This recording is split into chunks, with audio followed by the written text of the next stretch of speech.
Es una alegría nuevamente estar con vosotros en vuestras casas, es un nuevo domingo que volvemos a estar juntos para celebrar al Señor. Ya pronto, el primer domingo de junio, podremos congregarnos en la iglesia, en el local, con todas las medidas de seguridad y todas las medidas técnicas que requiere que el gobierno nos pide, porque nosotros queremos ser prudentes, garantizando la seguridad y de todos los que vamos a estar allí reunidos. Pero ya la sociedad está saliendo a las playas, en los restaurantes, va a empezar los eventos deportivos también, y nosotros también vamos a estar presentes en la comunidad como somos parte de la comunidad. Simplemente deciros que al final de esta presentación vais a ver un vídeo de 1 minuto que quiero que veáis con mucha atención y que está en las redes sociales, porque son las normas que vamos a tener para entrar dentro de la iglesia. No las voy a explicar porque el vídeo las explica mucho mejor que yo, así que gracias a Marta y a Pablo, que lo han trabajado y lo han hecho muy bien. Entonces, acuérdate, el primer fin de semana de junio tendremos el culto presencial con 2 cultos, ¿verdad? Uno a las 10 de la mañana y otro intentaremos que sea en torno a las 12 de la mañana, así que vas a tener que elegir estar en el de las 10 o en el de las 12 presencialmente. Y también pronto pues daremos las instrucciones para que en los grupos pequeños, con un protocolo de seguridad, pues algunos grupos pequeños puedan empezarse ya a juntar y a verse también con toda la seguridad que ello requiere. Os doy la bienvenida, ¿verdad? Y saludo a todos los hermanos de los puntos de misión, desde el norte hasta el sur, incluso que nos ven de diferentes partes de España y que siempre nos escriben y nos mandan saludos. Que Dios os bendiga y que hoy también sea un tiempo de bendición. Nos alegramos que nuestra iglesia pueda ser un referente para vosotros, pero sobre todo queremos que sea nuestro Señor Jesucristo vuestro referente. Si de alguna manera, y se lo digo a todos los hermanos que son miembros, queréis seguir continuando con vuestras ofrendas, vuestro apoyo económico, de forma que ayudéis a sostener responsablemente todo lo que es la vida de la iglesia, ahí en la línea de YouTube, ahí podéis llamarnos, escribir un correo y os mandaremos el número de cuenta corriente para que podáis hacer ingreso de vuestras ofrendas. Y sin más, os paso con el vídeo y después con un tiempo de alabanza glorioso que vamos a disfrutar juntos. Que Dios os bendiga.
Buenos días, hermanos, hermanas.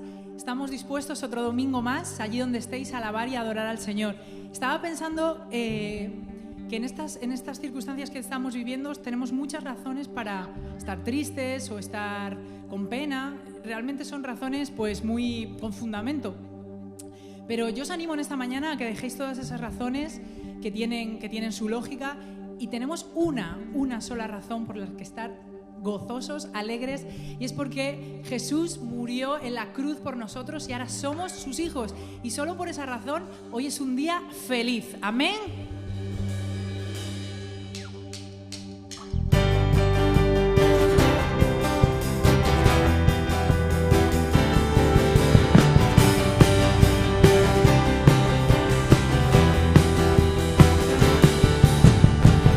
Ya más grande la historia, rescató la muerte, derrotó, canta lo que Cristo vive hoy. Y a la tumba y la cruz, vida eterna tú ganaste, Dios, canta lo que Cristo vive hoy. Vive hoy.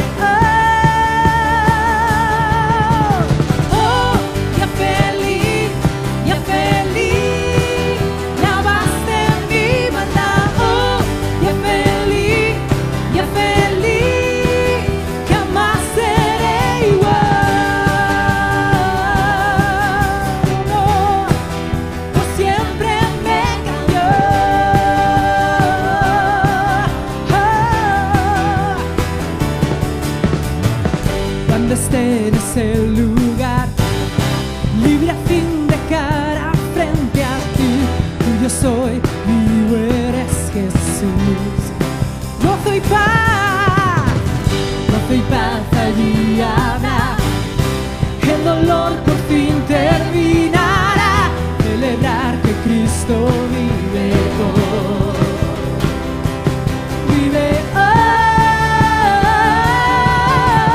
Oh, ya feliz, la base en mi maldad. Oh, ya feliz, jamás seré igual. Oh, no, no, por siempre me cambió.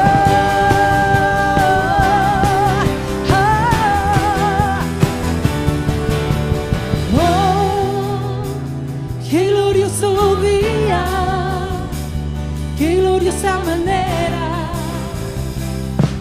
en que me salvaste.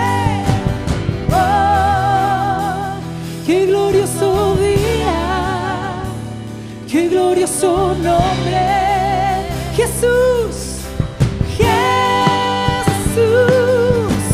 Oh, qué glorioso día, qué gloriosa manera en que me salvaste. Oh, qué glorioso día, qué glorioso nombre, Jesús. Oh, ya feliz, lavaste mi maldad. Oh, ya feliz,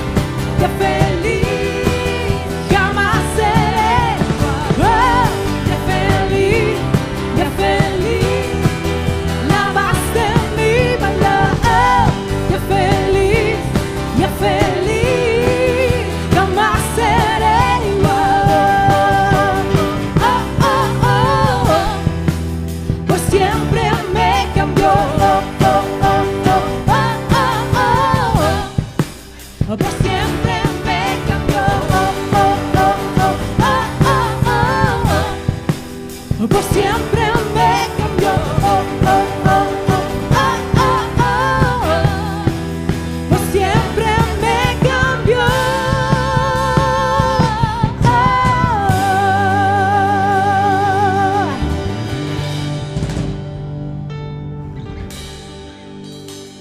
Y Señor, al igual que tú venciste a la muerte, venciste al pecado, Señor, así haces milagros con nuestras vidas, Señor.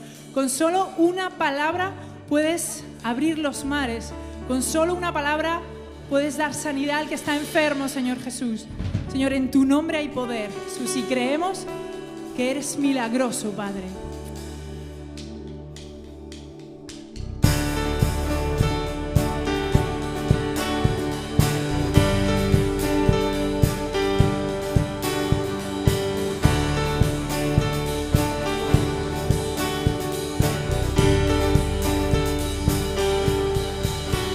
Solo una palabra y las tormentas se calman.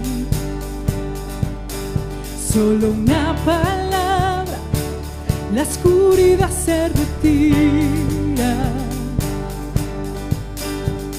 Solo un toque, siento la presencia del cielo. Solo un toque, abriste mis ojos y no puedo dejar de creer. No hay nada que Dios no pueda hacer. No hay montaña que no pueda mover. Alabo al que abrió el camino. No hay nada que Dios no pueda hacer. Oh, oh, oh, oh. Oh, oh, oh, oh.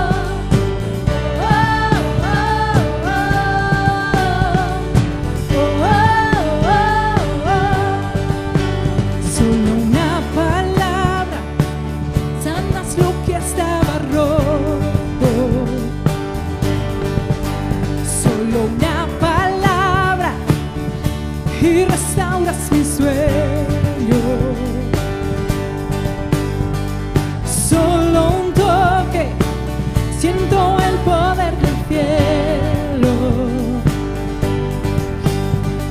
Solo un toque, abriste mis ojos y no puedo dejar de creer.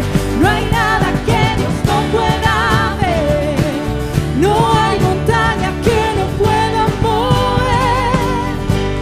Alabo al que abrió el camino, no hay nada que Dios no pueda, no hay nada que Dios no pueda ver, no hay montaña que no pueda mover. Alabo al que abrió el camino, no hay nada que Dios no pueda. Oh, no. Oh, oh, oh, oh, oh. Oh, oh, oh, oh.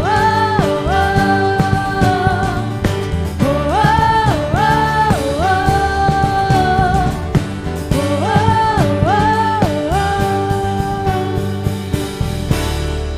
creeré lo que vendrá, no hay poder como el poder de Cristo.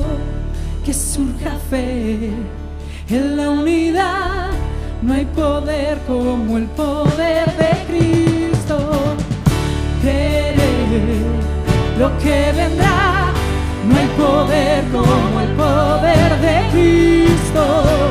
Que surja fe en la unidad, no hay poder como el poder de lo que vendrá, no hay poder, no, no, no, no. Que surja fe en la unidad, no hay poder, no hay nada que Dios no pueda hacer, no hay montaña que no pueda mover. Alabo al que abrió el camino, no hay nada ni nadie, no hay nada que Dios no pueda hacer, no hay montaña que no pueda mover. Alabo al que abrió el camino, no hay nada que Dios no pueda hacer.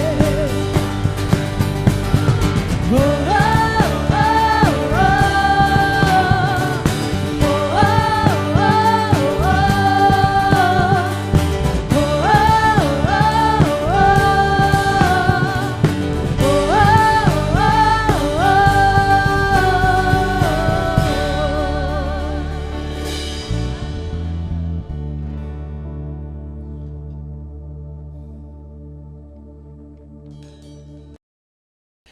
No hay nada que Dios no pueda hacer. Eso es lo que hemos cantado y lo que hemos proclamado. Y lo proclamamos y lo cantamos, ¿sabéis por qué? Porque lo creemos. Tenemos un Dios que para Él no hay nada imposible. Cuando el ángel se le apareció a María, le dijo, para Dios no hay nada imposible. Vas a tener un bebé sin conocer varón. Y si ese milagro se pudo hacer, el milagro de encarnarse, ese milagro de encarnarse completamente, ¿qué puede haber difícil para Dios? Oh, el brazo de Dios tiene todo poder y no hay nada imposible para Él. Dice la Biblia, no hay nada difícil para mí, no hay nada difícil para Dios. Y es una canción que cantábamos antes. Voy a tener que hablar con el grupo de alabanza para que recuperen esas canciones de las viejas. Y sobre todo no hay nada difícil y nada imposible en un tiempo que estamos viviendo, en este momento donde la Iglesia en general, no solo nuestra Iglesia de Lugo, sino toda la Iglesia en España y en todo el mundo, está frente a un desafío de algo completamente desconocido. Frente al nuevo desafío que la sociedad presenta, ¿qué podemos hacer? ¿Cómo lo vamos a afrontar? ¿Cómo va a ser la Iglesia? Se pregunta todo el mundo del futuro inmediato, de la Iglesia del COVID-19 o la Iglesia post-pandemia. ¿Cómo nos reuniremos? Hay circunstancias, como visteis en el vídeo anterior, de que hay que poner mascarillas, de que tenemos que mantener una distancia social, al menos hasta que no aparezca una vacuna. Yo quiero llevaros, porque a veces nos olvidamos y miramos tanto al futuro que nos olvidamos de ver dónde están nuestras raíces, y nuestras raíces nos van a ayudar de una forma sin duda ineludible a proyectar el futuro. Te invito a que vengas conmigo al libro de Hechos, capítulo 2. El libro de Hechos, capítulo 2, narra el día de Pentecostés, que por cierto, el domingo que viene es el domingo de Pentecostés y lo vamos a celebrar de una forma, con una palabra especial. Pero fíjate justo lo que ocurre tras la venida del Espíritu Santo. Allá en el capítulo 42, verso 41 al 47, dice así: así que los que recibieron su palabra fueron bautizados. Fíjate, recibieron la palabra. Ese era un concepto que no era muy conocido para los judíos. Uno podía recibir a Dios, podía recibir a un hermano, pero recibir la palabra. Entonces, esos que reciben la palabra tienen una transformación, que la vamos a ver ahora, y se bautizan, y fueron bautizados. Y se añadieron aquel día como 3.000 personas. Pasan de ser un grupo de 120 personas a un grupo de 3.000, un crecimiento exponencial gigantesco. Verso 42. Y perseveraban en la doctrina de los apóstoles, en la comunión unos con los otros, y en el partimiento del pan y en las oraciones. Y sobrevino temor a toda persona, y muchas maravillas y señales eran hechas por los apóstoles. Todos los que habían creído estaban juntos y tenían en común todas las cosas. Y vendían sus propiedades y sus bienes y los repartían a todos según la necesidad de cada uno. Y perseverando unánimes cada día en el templo y partiendo el pan en las casas, comían juntos con alegría y sencillez de corazón, alabando a Dios y teniendo favor con todo el pueblo. Y el Señor añadía cada día a la iglesia los que habían de ser salvos. Uno lee esto y ve lo que es la vida de los primeros cristianos. Ahora, yo me pregunto, ¿por qué lo hacían? ¿Por qué hacían esto? ¿Por qué celebraban de esta manera? Porque eso era una cuestión no cultural para ellos. Los judíos se juntaban todos y celebraban juntos solo 3 veces al año, en las fiestas más famosas donde se juntaban, una de ellas aquí en Pentecostés. Pero después cada uno se iba a su lugar, podía visitar la sinagoga y llevaba su vida, pero solo 3 veces al año se encontraban en la Pascua, en Pentecostés y en la fiesta de las enramadas, que se llama. Entonces, ¿por qué lo hacían? Ellos tenían una visión de Dios, tenían un concepto de Dios que les llevó a tener esto. Una iglesia, este estilo de vida, una iglesia, sea cual sea, necesita una visión. Sin visión el pueblo perece, dice la palabra de Dios. Y el asunto no es que nosotros tengamos una visión, sino el asunto es ¿qué visión tiene Dios de nosotros? Es decir, ¿por qué Dios nos hizo iglesia? ¿Por qué Dios nos construyó tal y como nos construyó? Y esto es lo que yo quiero llevaros en esta mañana en un primer punto. Quiero que me acompañéis a Apocalipsis 7:9. Apocalipsis 7:9 es un libro muy bonito de leer, muy pastoral en muchas cosas, y dice así, fíjate una visión final del cielo, una visión final, dice: después de esto miré y aquí una gran multitud, la cual nadie podía contar. Es decir, ya define que es gran multitud y ahora la vuelve a definir, dice que numéricamente no se podía contar, era incontable, nadie podía contar.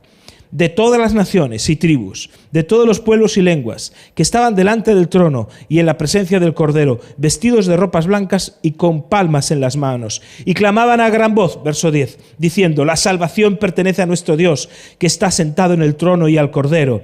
Y todos los ángeles estaban en pie alrededor del trono y de los ancianos y de los 4 seres vivientes, y se postraron delante sus rostros delante del trono y adoraron a Dios diciendo: amén, la bendición y la gloria y la sabiduría y la acción de gracias y la honra y el poder y la fortaleza sean a nuestro Dios por los siglos de los siglos. Amén. Fíjate, se nos da en Apocalipsis una visión final de la historia, donde gente de todo pueblo, de toda lengua, de toda nación va a estar dando ¿qué? Gloria a Dios. Va a estar glorificando a Dios en todo lo que hacen, dando gloria a Dios con sus palabras, con sus hechos, en todo. Nosotros no estamos aquí para nuestra propia visión. Dios tiene una visión que nos muestra aquí. Es decir, ¿y qué nos define esto? Que hay una gran multitud. ¿Qué está haciendo esa gran multitud? Dice que adorando a Dios. ¿Y cómo es esa gran multitud? Solo se dice de ella que es incontable. Nadie la puede contar. ¿Y por qué Dios tiene esa gran multitud? Porque Dios ama a las personas. De tal manera amó Dios al mundo ¿verdad?, que dio a su único Hijo para que todo aquel que en él cree no se pierda, mas tenga vida eterna. De tal manera Dios ama a la gente que no le conoce, que da a su Hijo para que esa multitud que todavía no está llena, esa multitud que todavía no se completó, pueda completarse. Y Él nos invita a participar en la visión de completar la multitud. Él nos invita a participar en la visión de cosechar gente de toda tribu, de toda lengua, de toda nación. ¿Para qué? Para poder llenar el cielo de gente. Ese es el reto y esa es la visión. Y esa es la razón por la cual existe la iglesia. ¿Por qué existe la iglesia? ¿Por qué? Es decir, ¿cuál es la razón de existencia de la iglesia? Pues la razón de existencia de la iglesia no somos nosotros. Es lo que Dios nos dice, que es la gran multitud. ¿Y qué debemos hacer? Es decir, ¿en qué consiste la vida de la iglesia? ¿Cómo se desarrolla la vida de la iglesia? ¿Cuál es la tarea de una iglesia? La tarea de una iglesia está definida muy sencillamente en Mateo 20, quiero que me acompañes a Mateo 22, versos del 36 al 39.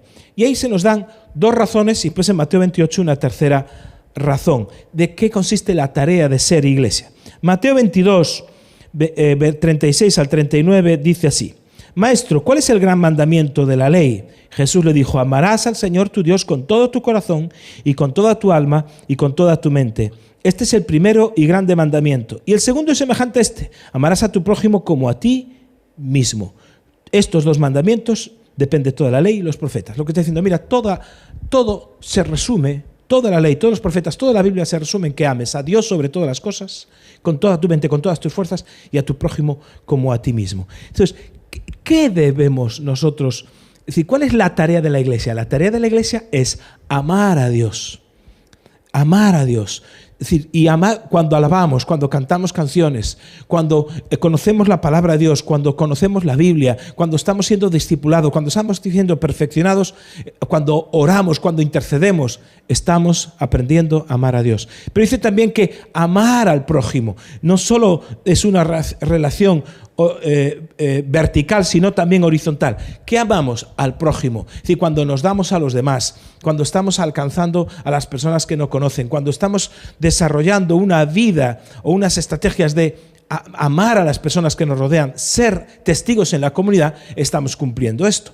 Y el tercer aspecto de la iglesia está en Mateo 28, y Mateo 28, cuando Jesucristo ya resucitado, les da lo que se llama un mandamiento, una comisión, una encomienda, que es tan gigantesca que se llama la gran comisión o la gran encomienda. Y dice así, capítulo 28, versos 19 y 20. Por tanto, id y haced discípulos a todas las naciones, bautizándolos en el nombre del Padre, del Hijo y del Espíritu Santo, enseñándoles que guarden todas las cosas que os he mandado, y aquí yo estoy con vosotros todos los días hasta el fin del mundo. Amén. ¿Cuál es la otra tarea de la iglesia? Hacer discípulos. Dice, id y haced discípulos a todas las naciones. ¿Por qué a todas las naciones? Porque no solo a Israel, que después de todo era el pueblo elegido. ¿Por qué a todas las naciones? Y no solo Israel. Porque en la fotografía final que hemos visto de Apocalipsis 9, el porqué de la iglesia nos dice que hay gente de todas las naciones. Entonces, como ahí hay gente de todas las naciones, Jesucristo nos invita a ir a predicar a gente de todas las naciones, de todos los lugares. Entonces, ¿qué tenemos que hacer? ¿Qué? Discípulos de esas personas. ¿Y qué es un discípulo? Un discípulo es una persona a la cual se le enseñó obedecer todas las cosas que Jesús enseñó. ¿Y qué son todas las cosas que Jesús enseñó? Os estoy liando mucho en esta mañana, ¿verdad? ¿Qué son todas las cosas que Jesús enseñó? Básicamente se resumen en dos: en amar a Dios y amar al prójimo. ¿Qué es un discípulo? Una persona que ama a Dios, ama al prójimo y a su vez hace discípulos. No se concibe un discípulo que no hace discípulos. Eso no existe en la Biblia. Entonces, si tú te llamas discípulo, tienes que estar involucrado vitalmente en el desarrollo de otro discípulo. Tú has aprendido a amar a Dios y has aprendido a amar al prójimo, y ahora estás desarrollando todo lo que tú has recibido en la vida de otra persona, que a su vez enseñará a otra persona, que a su vez enseñará a otra persona, y por eso estamos tú y yo aquí. Porque hubo gente que estuvo haciendo discípulos de forma continua, una generación tras otra generación, continuamente. Entonces, aquí hay un principio en Hechos capítulo 2, verso del 41 al 47, es un principio donde vemos cómo vivían la vida cristiana. Y entonces esa vida cristiana la vemos viviéndose de una forma extraordinaria. Decían que compartían todas las cosas, dice que oraban todos los días en el templo, en las casas, que tenían comunión unos con otros, que partían el pan, no como hacemos nosotros ahora, que hemos convertido el partimiento del pan en un rito religioso, sino que comían en las casas, y comiendo en las casas, cada vez que comían y se invitaban unos a otros, partían el pan tal y como Jesucristo y tomaban el vino tal y como Jesucristo enseñó que debían de hacer. Tenían ayuda social, dice, porque no había ningún pobre, ningún necesitado entre ellos. ¿Tú sabes lo que es entre tantos miles de personas que no hubiese ningún necesitado? Había una presencia social de forma que tenían gracia con todo el pueblo. Había crecimiento, incluso había manifestaciones de milagros. Dice que señales, prodigios, milagros eran hechos en medio de ellos. Es decir, ese estilo de vida era la forma que Dios tenía, la manera que Dios tenía de manifestarse a sí mismo. ¿Qué quiero decir con todo esto? Escúchame. La Iglesia tiene que, y nosotros para enfrentar los desafíos del futuro, tenemos que tener tres preguntas bien respondidas. Y la Iglesia en la que tú perteneces, nuestra Iglesia, esas tres cosas las tiene bien definidas y bien contestadas. ¿Qué preguntas son? Una, primero, ¿por qué? ¿Por qué hacemos lo que hacemos? ¿Por qué somos Iglesia? Hacemos lo que hacemos y somos Iglesia por Apocalipsis 9:7. Allí hay una multitud de gente, una multitud tremenda que todavía no conoce a Cristo. Y nosotros estamos vitalmente implicados en que esa multitud se llene de gente de todo pueblo, de toda nación. Es decir, la razón por la cual existimos es para que otros conozcan a Cristo. ¿Y qué tenemos que hacer? La segunda pregunta. ¿Por qué lo hacemos? Ahí está Apocalipsis. ¿Qué tenemos que hacer? Tenemos que hacer discípulos. ¿Y qué es un discípulo? Alguien que ama a Dios y que ama al prójimo. Nosotros todo lo que hacemos, toda la formación, la enseñanza bíblica, tenemos seminario bíblico, estudios bíblicos para los nuevos. ¿Por qué? Porque estamos preparando discípulos que conozcan mejor la palabra, y cuando uno conoce mejor la palabra, ama más a Dios. ¿Y cómo lo hacemos? La estrategia de Dios para alcanzar el mundo, la estrategia de Dios para que esto se dé a conocer, se llama Iglesia. Y por eso vemos en Hechos capítulo 2 cómo era la iglesia. Esa iglesia con estos valores es la que nosotros tenemos que tener en el futuro, en esta iglesia post-pandemia, por decirlo de alguna manera. ¿Cuál fue la clave de esa iglesia? Que tenía claro el porqué y tenía claro el qué, que era hacer discípulos. La clave de ellos es que encarnaron, no solo proclamaron la palabra, sino que la encarnaron sirviendo, como vemos aquí, a la comunidad. Nosotros hemos hecho este año pasado 30 años de iglesia, y el eslogan de estos 30 años, y que resumen la vida de 30 años, simplemente es una cosa muy sencilla, era 30 años proclamando buenas noticias, 30 años sirviendo a la comunidad. ¿Qué es servir a la comunidad y proclamar buenas noticias? Eso se llama encarnar. El plan de Dios para salvar a la humanidad fue que Él se encarnó, se hizo carne. Por eso cuando os decía al principio que María, una joven virgen, no había imposible para Dios, entró en el plan de la encarnación. Eso es muy chocante intelectualmente hablando. Incluso es ofensivo para las personas que no son creyentes. ¿Qué es eso de tener un hijo así de forma milagrosa? Ahora, en la encarnación, cuando Dios se hace carne, se identifica con nosotros en todo, en nuestras tentaciones, en nuestros sufrimientos, incluso en nuestra muerte. Porque Él también murió y después resucitó. Es decir, la encarnación es el modelo que tenemos que llevar como iglesia, ¿verdad?, para estar presentes en la comunidad y en la sociedad. Entonces, Jesús nos envía como el Padre le envió a Él. Ahora, la encarnación requiere identificación sin confusión. Y esto es un punto que quiero aclarar. La identificación requiere contacto con la gente, requiere que estemos presentes como iglesia, como leíamos aquí en Hechos capítulo 2, que la gente tenía gracia con el pueblo. Pero sin confusión significa que no asumimos sus valores, no asumimos sus pecados. Porque la confusión, yo he visto que muchos hermanos entran en una identificación con confusión. ¿Qué quiere decir eso? que se funden tanto con el medio en el que están, entran tanto en la dinámica de contacto con el medio, que dejan de ser buenas noticias. Son exactamente iguales a los que les rodean y pierden el efecto de contraste. Ya no son una comunidad de contraste. Y nosotros estamos llamados a ser una comunidad de contraste, donde si hay negro fuera, nosotros tenemos un blanco. Si hay blanco, nosotros somos un negro. Es decir, hay un contraste. La identificación con la comunidad, servir a la comunidad, no implica una confusión de mis valores. Cuando la gente pierde esa capacidad de ser luz y de ser sal, es que ha perdido el norte. Y desde luego ha dejado de ser un discípulo. Sigue otras cosas, pero no sigue a Jesucristo. Por eso es un cambio radical como iglesia, el que ellos vivieron el primer tiempo, la primera iglesia. Hay un cambio radical en los valores y en la forma de manifestarlos. Y nosotros como iglesia, cara a esta pospandemia, tenemos que tener un cambio radical de la manera de ser cristiano y la manera de hacer, ¿verdad? De mostrar el evangelio, que tiene que ver con encarnarse. No solo llega con proclamar las buenas noticias.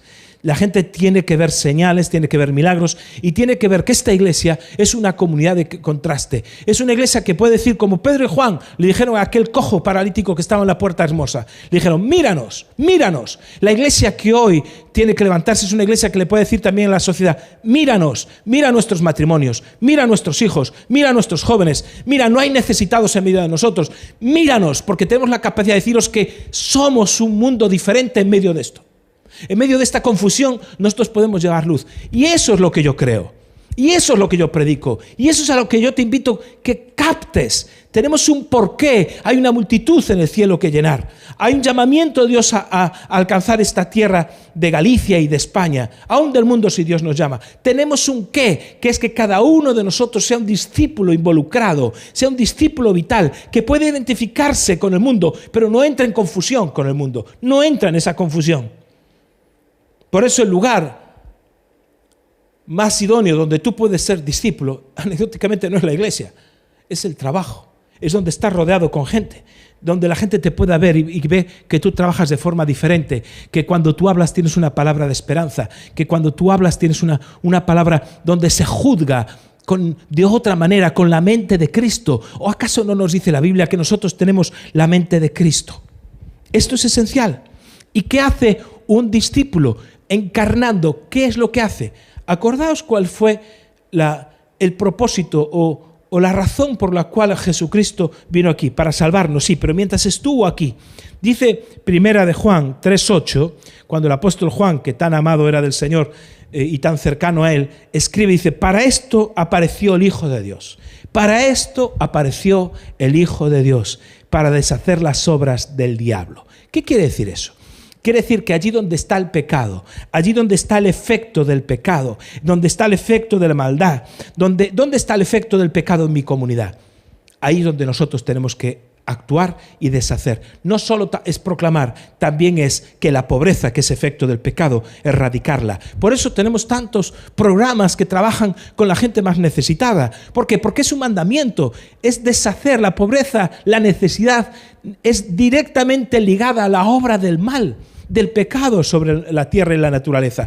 Incluso la ecología, eso es un efecto del pecado. Nosotros debemos de deshacer todo el mal que se ha hecho. Los matrimonios rotos, jóvenes que están desorientados o consumiendo droga o delincuentes. Obra social que tenemos, que trabajando con jóvenes delincuentes, trabajando con niños y familias desestructuradas, tiene que ver con esto, tiene que ver con deshacer lo que el diablo hizo.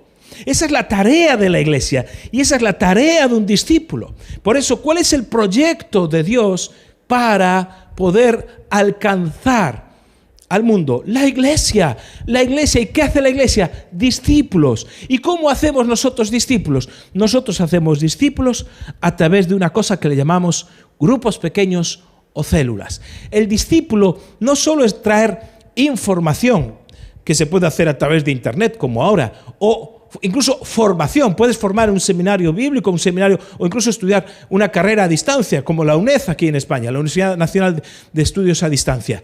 Entonces, puedes estudiar eso, pero el discípulo requiere otro elemento, más allá de la información o de la formación. El discípulo requiere transformación. Entonces esa transformación requiere, como dice la Biblia en Proverbios, que el rostro de un hombre se hace con el rostro de otro hombre. Se forja el rostro de una persona o de una mujer, se forja en el trato. Por eso en casa somos formados cuando somos niños, en el trabajo, en otros contextos y también en la iglesia. Necesitamos de hermanos y hermanas. En un contexto grande, donde visitas una iglesia, cualquiera que sea, donde hay 300 o 400 personas, ¿qué tipo de transformación puedes tener si no hay roce con las personas? Por eso nosotros tenemos grupos pequeños al cual te invitamos a que asistas y seas parte. Es esencial que seas parte de un grupo pequeño, porque si eres parte de un grupo pequeño, entonces serás parte del porqué de esta iglesia. Serás parte del qué de esta iglesia y entenderás el cómo estamos haciéndolo con grupos pequeños. ¿Qué hacemos en esos grupos pequeños? Primero, conectamos las personas con las personas y a las personas con Dios. Nos relacionamos, hay una conexión. Lo segundo que hacemos es que crecemos. Crecen todas las personas. ¿Por qué? Porque vamos aprendiendo unos de otros. Estamos teniendo más responsabilidades. Pero no solo eso, sino que también compartimos. Compartimos nuestras vidas. No es compartir. La célula o grupo pequeño no se trata de asistir a una reunión. La reunión es un evento que ocurre durante la semana y dura una hora y pico. Se comparte la vida, se va al cine juntos, se va a un gimnasio o se va a comer cuando se pueda, lógicamente. Se comparte la vida. Se comparte vida. Y finalmente, ¿qué hacemos? La otra C. Conquistamos. ¿Verdad? Conquistamos terreno al enemigo. Por eso Dios nos ha mostrado el porqué, Dios nos ha mostrado el qué y Dios nos ha mostrado el cómo. No puedes estar fuera del cómo de Dios para nuestra iglesia. Por eso nosotros conectamos, crecemos, compartimos y conquistamos en esta visión que Dios nos dio de las células y a la cual te animamos que seas parte. ¿Qué ocurre? Que hay gente que confunde y contesta mal el porqué. Entonces, cuando una persona contesta mal el porqué de su vida o de su proyecto, va a ir mal. Pasa a nivel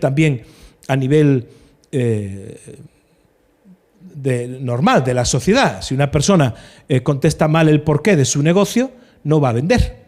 Aunque tenga el buen producto y sepa cómo hacerlo, pero no sabe cómo conectar. Porque las personas no están detrás de un qué.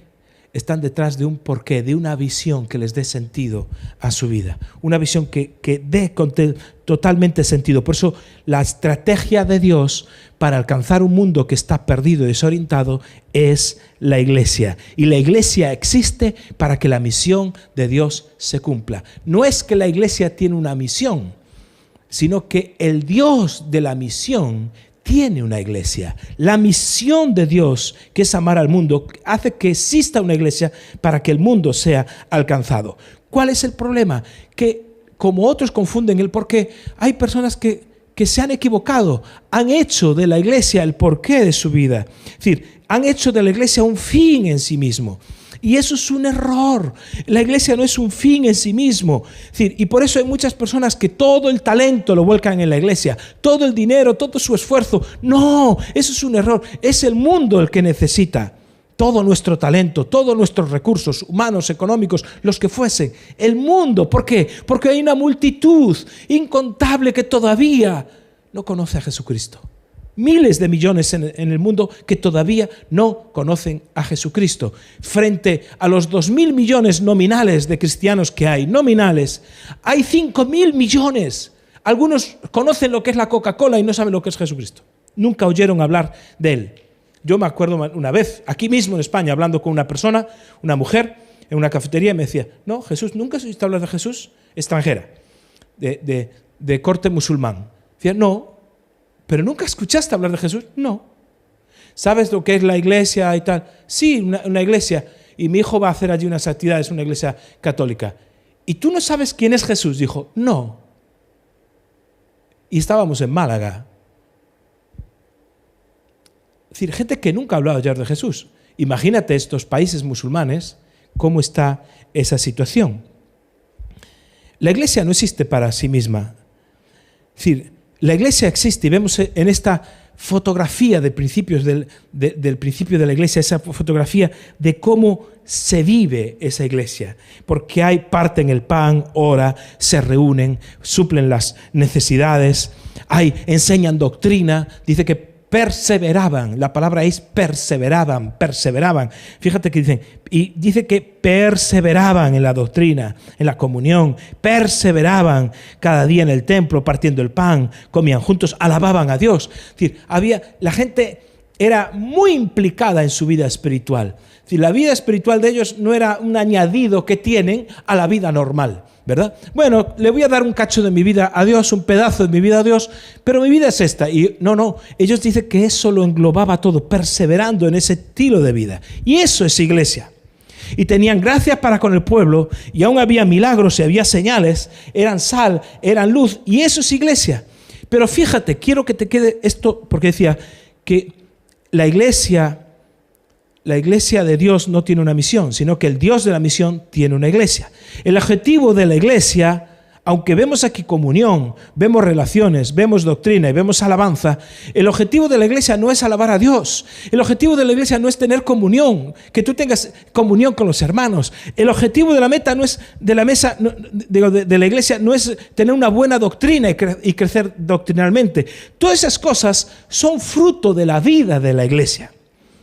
Todas esas cosas son fruto. Ni siquiera el objetivo de la iglesia son los milagros. Esas cosas son fruto.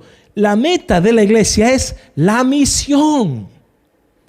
Siempre cuento el ejemplo de que, imagínate, para que lo entiendas bien, y estoy terminando. Imagínate que una persona, un amigo tuyo, te dice, me voy a alistar en el ejército. Y dice, sí, ¿y por qué? Porque he escuchado que se hacen muy buenos amigos. Sí, pues es verdad. Se hacen buenos amigos en el ejército, porque en el momento de la batalla estás hombro con otra persona que tiene que defender tu vida y en la tuya, y entonces ahí se estrechan y convives una serie de cosas que se estrechan lazos de amistad que duran toda la vida. Otro te puede decir, sí, no, voy al ejército, ¿y por qué? Pues como que bien desfilan y qué trajes más bonitos. Y la música militar, me encanta, las celebraciones que hacen. Oye, es cierto que hay música militar y que se desfila y hay celebraciones de la victoria. Pero señores, el objetivo del ejército no es hacer amigos. El objetivo del ejército no es la celebración. El objetivo del ejército tiene que ver con la defensa de una nación. La defensa. Y a lo mejor hay que entrar en guerra. Las celebraciones y las amistades son fruto, consecuencia de una meta superior que tiene que ver con la defensa de un territorio. Igual es con la iglesia. El objetivo de la iglesia no es la amistad, el objetivo de la iglesia no es la celebración, el objetivo de la iglesia no es nada de eso. El objetivo de la iglesia es una misión que tenemos que acabar y que tenemos que tener. Esa es la meta de la iglesia. Y para eso necesitamos hacer ¿qué? Discípulos, hombres y mujeres que amen a Dios y que amen al prójimo y que estén haciendo discípulos. ¿Para qué? ¿Por qué? Porque al final del tiempo, la causa de la misión, en realidad es Apocalipsis, no es el fruto, no es el final, es la causa. Al final del tiempo estamos viendo una multitud incontable que da gloria a Dios. Y dirás tú, ¿y qué es eso de dar gloria a Dios? ¿Cantar? No. ¿Qué es eso de glorificar a Dios? ¿Levantar las manos y aplaudir? No, eso es una manera de alabar. Pero, ¿cómo se glorifica un discípulo a Dios? Y fíjate, quiero leerte este último versículo. Juan 17:4. Cuando Jesús está cuando voy a leer yo, pero Jesús está orando, su última oración y la más larga que está escrita, que haya hecho, dice así en Juan 17:4, dice así, Evangelio de Juan 17:4. Yo te he glorificado en la tierra. Ahora, cuidado, porque si Jesús dice que glorificó al Padre en la tierra, y el objetivo de la iglesia es dar gloria a Dios, ¿verdad? Glorificar al Padre, igual que va a pasar en Apocalipsis, si ese es uno de los objetivos, ahí está, yo te he glorificado en la tierra, he acabado la obra que me diste que hiciese. ¿Cómo glorificó Jesús al Padre? Acabando la obra que se le dio para hacer. ¿Cómo se glorifica a Dios? haciendo la misión que se nos dio a hacer. ¿Cómo puedes glorificar tú a Dios? Haciendo la misión de Dios, no tu misión. No tu visión, sino la misión y la visión de Dios. Por eso alabamos, por eso tenemos comunión, por eso estudiamos la palabra de Dios. Pero esa no es nuestra misión. Eso nos forma, nos prepara como discípulos para hacer la misión de Dios, que es ganar a otros para Cristo y llenar esa multitud. El objetivo es llenar esa multitud. ¿Y qué tenemos que hacer nosotros? Acabar la obra. ¿Por qué lo hacemos? Eso está claro. ¿Qué es lo que tenemos que hacer? Discípulos. ¿Cómo? Pues señores, el cómo es a través de la iglesia. El cómo en este momento es absolutamente flexible. En este momento de coronavirus, nuestro cómo cambió. La iglesia tiene que aprender a adaptarse. Y hay gente que está desesperada, que si internet, que si no sé qué. Pues, ¿qué hay que usar internet? Se usa. ¿Que no hay que usarlo? No se usa. ¿Que hace frío? Me abrigo. ¿Que hace calor? Me pongo manga corta. ¿Qué quiere decir? Que me adapto a las circunstancias que vienen. El cómo es aquello que Dios nos dio para que nosotros lo trabajemos y contextualicemos nuestro mensaje a las circunstancias, encarnando nuestra fe, siendo carne, haciéndola visible, porque lo que convence al mundo el que estamos viviendo ahora no es unas palabras huecas y bonitas. Lo que va a convencer al mundo son hechos irreversibles, contundentes, como aquel hombre que nació ciego. Jesús lo sana y cuando le preguntan, ¿ese que te sanó, qué es? ¿Es profeta? ¿Es maestro? Cuéntanos, ¿quién te sanó? Dijo, mira, yo no sé si es profeta, yo no sé si es maestro, yo no sé nada. Yo solo sé que antes estaba ciego y ahora veo. Eso se llama apologética del siglo XXI. Eso se llama un testimonio incontestable. Eso se llama encarnar el Evangelio. Yo sé que mi vida cambió. Yo sé que esto no solo es una utopía. Podemos traer a nuestras ciudades, podemos traer a nuestra ciudad de Lugo una comunidad de contraste que viva de tal forma la fe, que sea tan atractiva como un imán que atrae en un mundo precisamente donde ahora está faltando la esperanza. Hay muchísima incertidumbre. Con la incertidumbre económica, de salud, se genera angustia. ¿Quién mejor que nosotros para decirle al mundo, aquí tenéis esta comunidad, como la de Hechos capítulo 2? Aquí estamos. Aquí estamos. Y tú puedes ser parte de esa comunidad. Esta es una invitación a los que no sois parte, a que seáis parte. Pero es una invitación a aquellos que ya sois creyentes, a que vuestra vida se vincule vitalmente con la misión de Dios. El cómo nuestro es a través de los grupos pequeños, las células. Si no estás asistiendo a alguna célula, por favor, en el nombre de Cristo te lo pido encarecidamente, no te quedes desconectado del plan de Dios para nuestra congregación.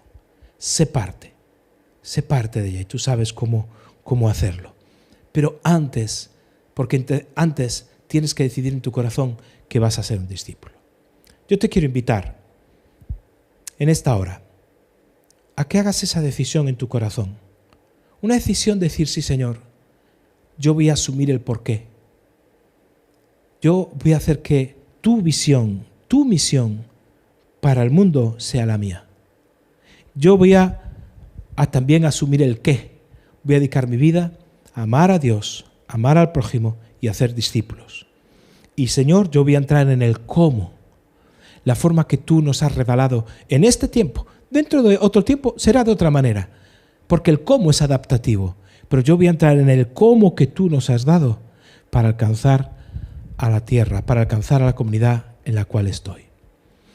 Y también quiero hacer una oración. Bueno, esta es una invitación para los que ya sois creyentes, pero quiero orar de forma especial por aquellos que a lo mejor nos estáis escuchando o me estáis escuchando y nunca antes te planteaste un Dios de esta forma, un Dios que tiene una misión, un Dios que me ama, un Dios que dio a su Hijo para buscarme a mí.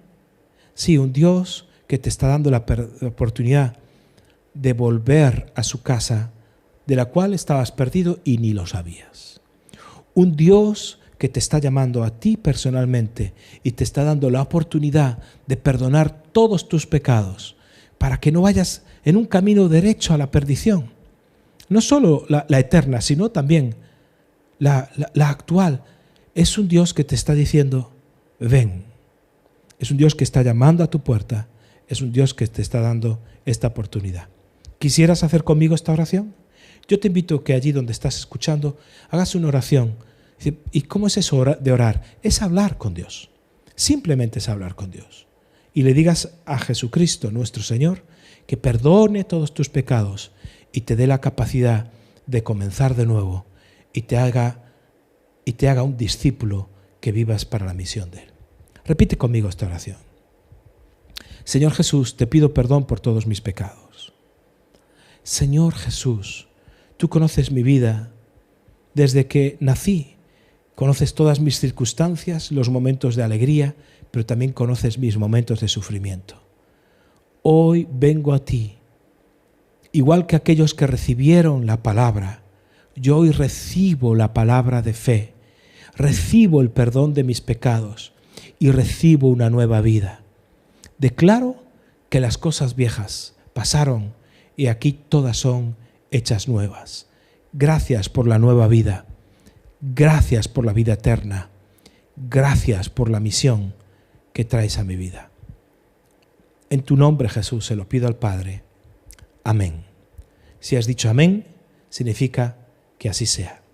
Si nunca has leído la Biblia o nunca has tenido oportunidad de acercarte a la palabra de Dios, queremos regalarte una porción de la palabra. Incluso si hablas en otro idioma, te podemos dar en francés, en alemán o en inglés.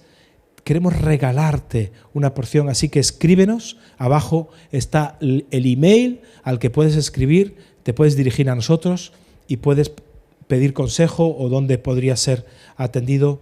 Y si no, aquí, si estás en Lugo, en la calle Emilia Pardo Bazán, al lado de la Capilla de San Roque, los domingos por la mañana estamos. Empezamos el primer domingo de junio. Que Dios te bendiga, que Dios te guarde, que Dios te proteja y que tengas una semana bendecida en todo. En el nombre de Jesús. Amén.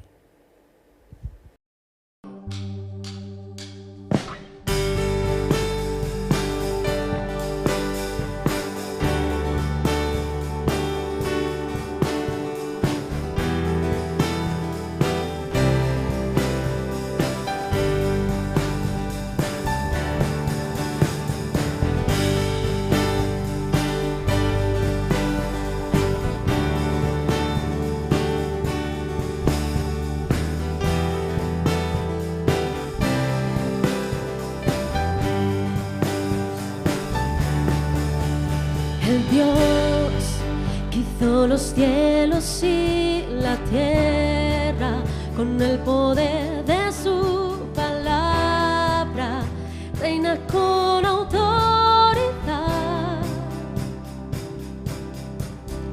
El Dios que aún los vientos le obedecen, una palabra suficiente para los muertos levantar. Nadie es como Él, oh gran Dios soy. Tú eres el Dios que adoramos, todopoderoso y soberano, grande misericordia y poder para salvar. Tú eres el Dios que adoramos,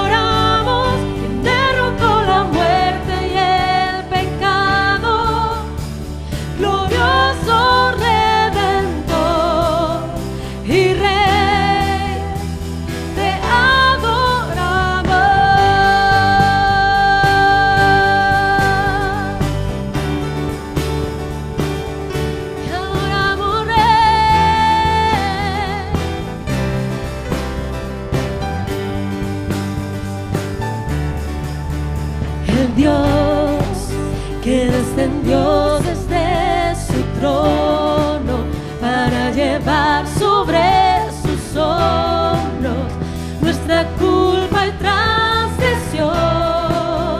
Jesús, Jesús, exaltado sobre todo.